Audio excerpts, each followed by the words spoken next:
युवा खुद इन भाजपाइयों को लटकाएंगे। सुरक्षा के मुद्दे पर महिलाएं इनको फटकाएंगी, इनको प्रवासी ही पटकेंगे। लत्तियां झाड़ता है मेरा महबूब बीमारों की तरह, ईमान मतलब गधा। 14 तारीख के बाद रोड पे निकल के आएगी, नाचेंगे आप लोग रोड पे। भारत के मुसलमानों को रामजादे हरामजादे, कुत्ते के पिल्ले। खाना मोदी जी इंजन बनवा करके अफ्रीका भिजवाने के लिए उलालुआ जी लेकर के आए थे, तो इनको नहीं पता है, उनको क्लैरिटी। वो परिवार का व्यक्ति अगर सक्षम ना भी हो, 10वीं पास ना भी हो, लेकिन मजबूरी में उसको नेता हम बनाए। बारी की जिंदगी उसने सक्षम नेता नहीं थे क्या? अंगूठा छाप राबड़ी देवी इतनी सक्षम थी। मेरे पे बिहार की जनता भरोसा करती है, वो एक इंजीनियर है, वो अंगूठा छाप नहीं है। करें क्योंकि आप लोग संविधान विरोधी हो जाते हैं। पढ़ाई का किसी के भी कंटेस्ट करने से कोई रिलेशन नहीं। लालू जी रेल मंत्री रहते हुए जो काम कर गए बिहार के लिए, गरीब रथ चलाना हो, रेलवे कारखाना।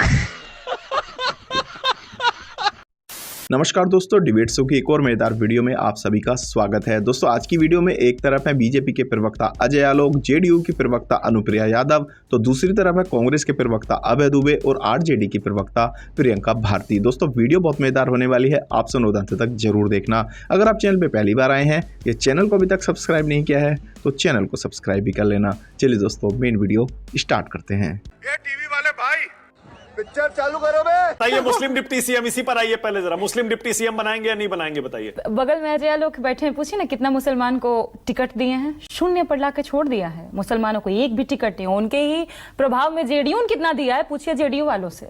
ये तो उनको शून्य पर ही लाके छोड़ देना चाहते। पर मैं अगर अपनी ही पार्टी की बात करूं, 19 मुसलमानों को हम टिकट दिया, लगभग 14% का ही आंकड़ा बनता है।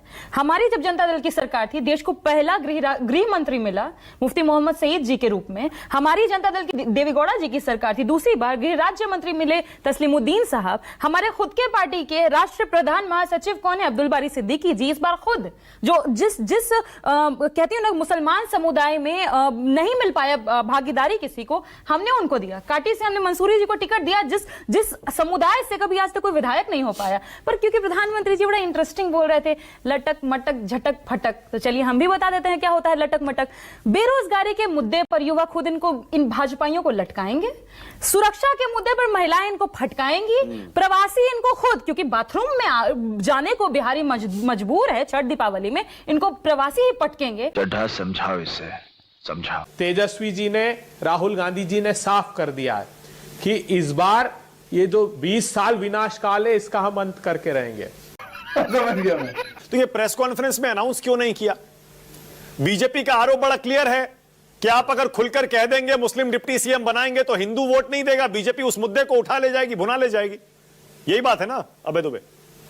पहले तो मैं आपका हृदय से धन्यवाद करता हूं तेजस्वी जी को मुख्यमंत्री स्वीकारने के लिए, हमारे उप मुख्यमंत्रियों को स्वीकारने के लिए, और हमसे ये अपेक्षा रखने के लिए कि हम मुस्लिम समाज से मुख्यमंत्री उप मुख्यमंत्री देंगे कि नहीं देंगे। तो हाँ, हर हाल में हम उनका उस समुदाय का भी प्रतिनिधित्व इस बिहार में होगा, और बाकी के समुदाय भी जो हैं, तेजस्वी जी ने खुद कहा कि हम सारे लोगों को प्रतिनिधित्व, सारे समाजों को प्रतिनिधित्व देंगे। ठीक है, बहुत बढ़िया, बहुत बढ़िया तुम्हें। शाबाश। ये जो महागठबंधन है, उस पे एक बड़ा अच्छा शेर है कि दुलत्तियां झाड़ता है मेरा महबूब भीमारों की तरह। ये आपस में एक दूसरे को कहते रहते हैं, दुलत्तियां झाड़ता है मेरा महबूब भीमारों की तरह। ईमान मतलब गधा। दुलत्तियां झाड़ता रहता है मेरा महबूब बीमारों की तरह, नस्लन ही बेवफा है, नस्लन ही बेवफा है लठबंदियों की तरह। जो लठ बांध रहे हैं ना आपस में एक दूसरे में, आप लोग नस्लन बेवफा है, और आपकी बेवफाई 14 तारीख के बाद रोड पे निकल के आएगी, नाचेंगे आप लोग रोड पे। क्या बोल रहे हैं? मुस्लिम मुख्यमंत्री, मुस्लिम 3 राज्य है ना आपके पास, कहां डिप्टी सीएम बनाया है इन्होंने एक भी मुसलमान को? कर्नाटका में तो पूरा कॉन्स्टिट्यूशन बदल दिया, पिछड़ों का सारा आरक्षण मुसलमान को दे दिया, लेकिन डिप्टी सीएम नहीं बनाया। अरे ये हो गए, आरजेडी हो गए, सपा हो गए, ये लोग मुसलमानों को भेड़ बकरी की तरह हाँकते हैं। भाजपा का डर दिखा के वोट लेना है, उनको प्रतिनिधित्व नहीं देना है। इसमें गलत क्या है? और ठीक है, मुसलमान डिजर्व भी करता है, और मुसलमान ही अपनी इस दुर्गति के जिम्मेदार मुसलमान खुद है, क्योंकि मुसलमान समाज अगर नहीं चेतेगा, हम और आप कितना भी झाल बजाए कुछ नहीं होने वाला। अच्छा ठीक है, हम नहीं बनाएंगे। मुझे कितने मुस्लिमों को आपने टिकट दिया है बताइए सर? नहीं दिया। क्यों नहीं दिया? नहीं दिया, नहीं देंगे। क्यों नहीं देंगे? क्यों नहीं देंगे? इसलिए नहीं देंगे क्योंकि हमको वोट नहीं मिलता है मुसलमानों को, हम जानते हैं। शाबाश बेटा। देखिए, आपने कहा, आपने फिर कहा कि हाँ मुस्लिम को डिप्टी सीएम बनना चाहिए था, तो आपकी सरकार आई तो बनाएंगे क्या? नहीं बनाएंगे, हम अपनी सरकार में नहीं बनाएंगे। हम तो साफ कह रहे हैं, हम नहीं बनाएंगे। जिनको मुसलमान वोट देता है वो बनाए ना, हम क्यों बनाए भाई? मानक जी, अच्छा अबे दुबे कुछ कहना चाह रहे हैं, बोलिए अबे दुबे बोलिए। हम अपने साथ रखें।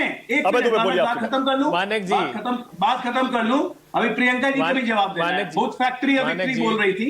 जरा एक बार बताइए आप लोग सबको यहाँ बैठे हुए, लालू जी तो मुख्यमंत्री नरेंद्र मोदी से 12 साल पहले बन गए थे 1990 में। अविभाजित बिहार था, झारखंड भी हमारे पास था, टाटा भी हमारे पास था, कोयला भी हमारे पास था, खनिज भी हमारे पास था, रॉ मटेरियल भी हमारे पास था। किसने मना किया था लालू जी को फैक्ट्री नहीं लगाने की? फैक्ट्री तो लगाई, बड़ा अच्छा फैक्ट्री लगाया, अपहरण की फैक्ट्री। अच्छा ओके, अबे दुबे ऑलराइट, अबे दुबे इसके बाद मानक जी, भारत के मुसलमानों को कहेंगे रामजादे हरामजादे, कुत्ते के पिल्ले, कहते हैं कि नमक हराम। क्या मुसलमानों बेशर्मी देखो इन तरफ मुस्लिम मुस्लिम, अब हार का डर सता रहा है, हार का डर सता रहा है तो मुसलमान की माला जप रहे हैं। वो कह रहे हैं जहां जहां आपकी सरकार है वहां डिप्टी सीएम मुस्लिम को क्यों नहीं बनाया आपने? कर्नाटक में क्यों नहीं बनाया बताइए, हिमाचल में क्यों नहीं बनाया, तेलंगाना में क्यों नहीं बनाया? आपने खुद ने कहा, अरे मानक जी हमने तो जितने नाम आपने मुस्लिम चेहरों के गिनाए 80% वो कांग्रेसी नेता थे, जिनको उपराष्ट्रपति से लेकर मुख्यमंत्री बिहार का आपने बताया। अभी भी हमारे नेता विपक्ष जो हैं कांग्रेस पार्टी के, वो शकील अहमद खान साहब मुसलमान है जो सर्वोच्च पद है यहाँ सदन के अंदर। भारतीय जनता पार्टी आज मुझे अच्छा लगा, डर सताने लगा है हार का, और मुस्लिम की माला जप रहे हैं। कुछ भी ये बोल रहे थे कि क्या किया लालू जी ने बिहार के लिए। जिस मढ़ौड़ा में गए थे ना रेलवे कारखाना मोदी जी इंजन बनवा करके अफ्रीका भिजवाने के लिए, वो लालू जी लेकर के आए थे। तो इनको नहीं पता है, तो उनको हमको क्लैरिटी देना चाहिए। और आपके रेल मंत्री बिहारियों के लिए क्या किए हैं ये भी देश ने देख लिया है। आज एक सप्ताह के भीतर में जब मुंबई से बिहार आने वाले दो लोग ट्रेन से गिरकर कट कर मर गए हैं, और हमारे बिहार के प्रवासी जो बाहर हैं वो लोग बाथरूम के डब्बों में भर भर के बिहार में जा रहे हैं। क्या करूं मैं इसका? अनुप्रिया, ये मुसलमान डिप्टी सीएम होना चाहिए, इस पर आपकी पार्टी का स्टैंड क्या है? क्योंकि एनडीए को जहां तक मेरी जानकारी है पिछले चुनाव में 8-10% वोट मुसलमानों ने दिया था, 10-12% दिया था, और वो ज्यादातर जेडीयू और उनके जो बाकी सहयोगी थे उनको मिला था। अनुप्रिया, मानक जी, आपके सवाल पे आने के पहले मैं अभी बीच में डिबेट में सुन रही थी, और आदरणीय प्रधानमंत्री मोदी जी के कुछ शब्दों का मैं यहाँ जिक्र करूंगी कि महागठबंधन में लटकी कांग्रेस, भटकी वीआईपी और झटकी जेएम का ये हाल है। और ये जो बताया प्रधानमंत्री मोदी जी ने, यह ठगों का गठबंधन, जहां लालटेन की लौ जलाने की एक कोशिश जिसको बिहार की जनता नकार चुकी है, जिसने जंगल राज देखा है, वैसे पार्टी के झूठों का जमावड़ा मिल करके और एक प्रेस कॉन्फ्रेंस किया सिर्फ इसलिए कि तय करो कि परिवारवाद की राजनीति कभी बंद नहीं होनी चाहिए। वो परिवार का व्यक्ति अगर सक्षम ना भी हो, 10वीं पास ना भी हो, लेकिन मजबूरी में उसको नेता हम बनाए, गजब बेइज्जती है। यह मजबूरी की कल प्रेस कॉन्फ्रेंस हमने देखी। दूसरी बात, आपने जिस अल्पसंख्यक के बारे में बात कर रहे थे, देखिए ये बहुत दुर्भाग्य है। प्रियंका जी कह रही थी ना कि उन्होंने नेता प्रतिपक्ष अब्दुल वारिद सिद्दीकी को कब बनाया? जब लालू प्रसाद यादव जी जेल की यात्रा करने गए थे, तब अब्दुल वारिद सिद्दीकी उतने सक्षम नेता नहीं थे क्या? अंगूठा छाप राबड़ी देवी इतनी सक्षम थी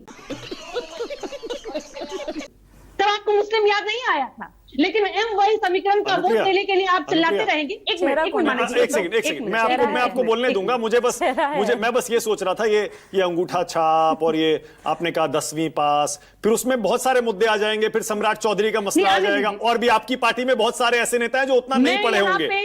मैं यहाँ पे विरोध की बात है, संविधान विरोध की बात हो रही है। एक मिनट मानक जी, कि मैं सबके क्वालिफिकेशन की बात इसलिए कर रही हूँ क्योंकि हमारा जो सीएम है, जिस चेहरे पे बिहार की जनता भरोसा करती है, वो एक इंजीनियर है, वो अंगूठा छाप नहीं है,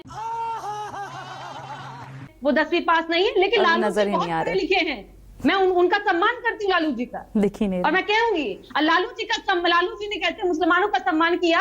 आप याद कीजिए, जो कांग्रेस अभी यहाँ बोल रहे थे मुख्यमंत्री जी के बारे में, जिन शब्दों का इस्तेमाल किया, वो कचरा की पेटी उन्होंने भागलपुर की दंगा में मुसलमानों को बनाया, और उसके अपराधी को लालू प्रसाद यादव जी ने उनको बचा करके पूरे बिहार में बताया कि कैसे मुसलमानों की हत्या करो और उस अपराधी को हम सत्ता का संरक्षण देंगे। ये क्या बात करते हैं, मुसलमानों की बात करते हैं। और उस भागलपुर के अपराधियों को सजा किसने दिलवाया? नीतीश कुमार जी। कितना टिकट अब मैं बोल रही हूँ, प्रियंका जी को पता नहीं क्या कौन सी खलबली मच रही है, ये बीच में बोली जा रही है। इनको पता है कि अभी जर्नलिस्ट आज बन रहा है, कितना टिकट बिहार ये तथ्य है। अरे सुन लीजिए प्रियंका जी, मैं आपके बीच में नहीं बोल रही, आप बहुत टिकट कितना दी, बस इतना बता दीजिएगा। इनको ज्ञान का वखान इनके नेता के लिए जाके कोर्ट में करना चाहिए, तो शायद ये सजा हफ्ता नहीं हो करके क्लीन चिट हो। इस बार कितने टिकट दिए हैं अनुप्रिया? इस बार कितने टिकट? चार सीटों पे दिया है। 4 बताइए, 101 में से 4 दिया है। सलाम है। नहीं ठीक है, ये हमारे यहाँ कम से कम टिकट खरीदा नहीं गया मानक जी, टिकट की बोली नहीं लगी है संजय यादव के घर में। हम लोगों ने टिकट को बेचा नहीं है कि 2 करोड़ 3 करोड़ 4 करोड़, जिसके सक्षम कैंडिडेट के जीतने की कैपेबिलिटी में होता है, टिकट बेचने पे नहीं होता है, जो प्रियंका जी के पार्टी में चलता है। महीने भर से बोल रहे थे भाजपा एनडीए वाले सीएम कौन तेजस्वी, फिर क्या डिप्टी सीएम कौन। अब ये बोलेंगे जिस दिन सीएम पद की शपथ लेंगे तेजस्वी जी हम लोग को बुलाएंगे कि नहीं बुलाएंगे, ये लोग भी पूछेंगे। कोई सेंस है इस बात की? पर खैर मैं इतना ही बस कहूंगी कि पढ़ाई और शिक्षा पे वो लोग बात ना करें, क्योंकि आप लोग संविधान विरोधी हो जाते हैं। पढ़ाई का किसी के भी कंटेस्ट करने से कोई रिलेशन नहीं है मानक जी। अगर होता तो बाबा साहब ने संविधान में ही लिखा होता कि पीएचडी करने वाला ही सांसद बनेगा और बीए करने वाला ही एमएलए बनेगा। इस तरह के प्रावधान बाबा साहब ने नहीं दिए। एडमिनिस्ट्रेशन में तो होता है ना, एक्सपीरियंस नहीं होता है कुछ क्या? आप खुद बताइए मुझे, आप खुद बताइए। लालू जी रेल मंत्री रहते हुए जो काम कर गए बिहार के लिए, गरीब रथ चलाना हो, रेलवे कारखाना, लालू जी तो खूब पढ़े हैं भाई। और तेजस्वी जी 17 महीने में कितनी नौकरियां दी? आनंद लीजिए, टेंशन मत रखिए ऐसी चीजों का।